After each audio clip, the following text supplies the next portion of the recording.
Sorry my head is so big and my background and all that other stuff. I am just like kind of improvising this video today because I need to sit because I have this like patch, this like towel that has a ton of apple cider vinegar on it. I noticed I actually had some not varicose veins. I have spider veins on my legs. Yeah, at the ripe old age of 28, I'm 27. Okay, at the ripe old age of 27, I have spider veins. So in order to get rid of those, I actually put a paper towel in some apple cider vinegar, and then I'm just gonna lay that on my leg for about 30 minutes. I'm gonna do this for the next couple days in order to really reduce the size and shape of those spider veins.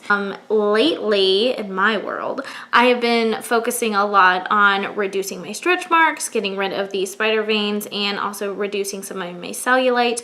I've been doing this in a very natural way. So lots of apple cider vinegar, lots of aloe, vitamin E.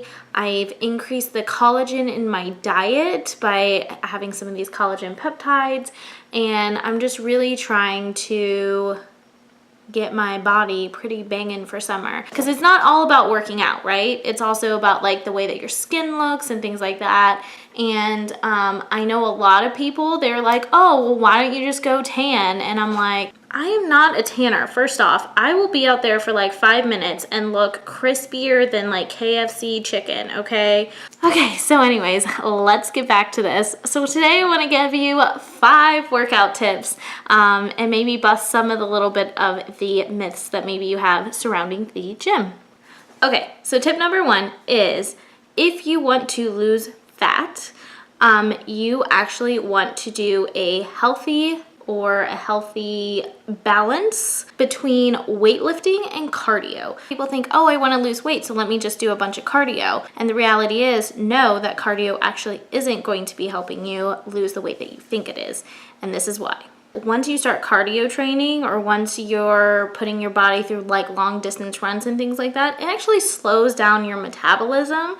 And because your body is like, oh, we're going in it for the long haul, I need to store sugar, glucose, and the things that actually make your body run.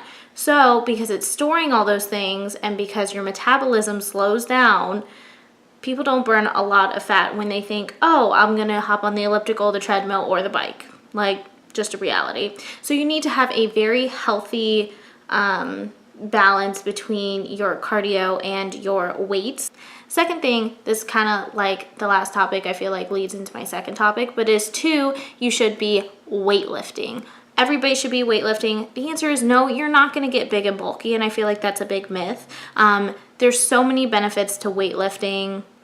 Some of the basic benefits of actually weightlifting is it increases the amount of calories that you burn all day long, increases your bone density. So ladies, if you're worried about old lady problems like osteoporosis and stuff, working out and increasing that bone density, putting the loads on your bones, are actually going to help you in the long run.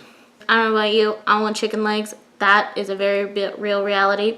This will go into tip number 3, is you can't actually tone any one space. You have to do an equal part of body training, maybe just focusing on 1 or 2 areas during the week. A's and B's, abs, booties. Some people are in arms, I don't know. So for example, when I do my cardio days, I also do my ab days. So it's abs and cardio. A is C, abs, cardio. Do my basic body weightlifting exercises, or my basic like full body weights. Then I will actually focus on my butt and my thighs and things like that. Okay, my 4th workout tip is make sure that you hydrate. And this is super important. I feel like every single workout person like says this at one point in time, but it is so important that you replace the water that you're sweating out, as well as give your body that extra water to really help feed your muscles. So how I look at this as, like I'm sweating out all this stuff, but sometimes if your blood is like really, really thick, then it's really hard to feed your muscles all of the like water and air, oxygen that they actually need to like perform and things like that. So just make sure that you're staying hydrated. So just think like, I want to have loose blood, so like let me drink some water right now. And then I would say tip number 5 is also make sure that you do a proper warm up and a proper cool down when you are working out. So some people like to jump right into it, but the reality is you need to have a really healthy warm up just to really get your muscles warm and things like that. On a very biological level, once you start warming up, your body will actually take away blood from certain organs to actually start feeding your muscles. And that process does take time. Same thing when you cool down.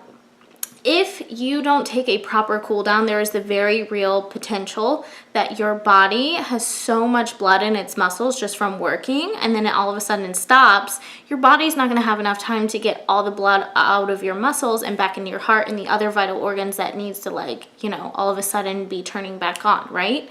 So make sure you're taking a proper warm up and a proper cool down.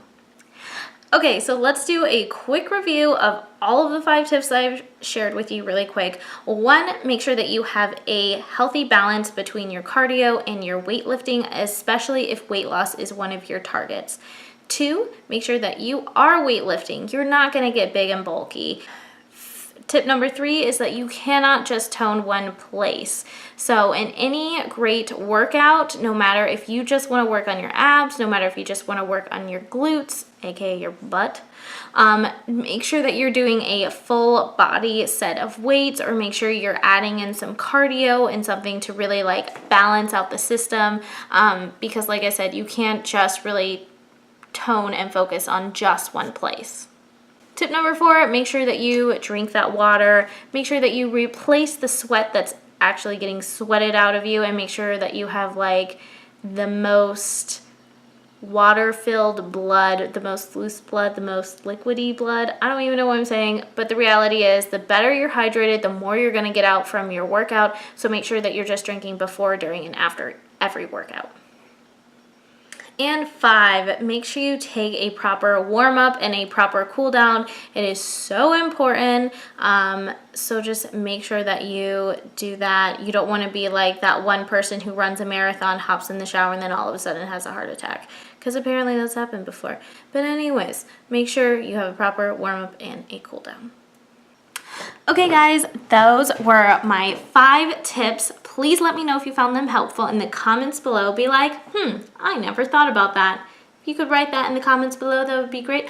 I will see you on the next video, and in the meantime, make sure you hit that red subscribe button. Bye!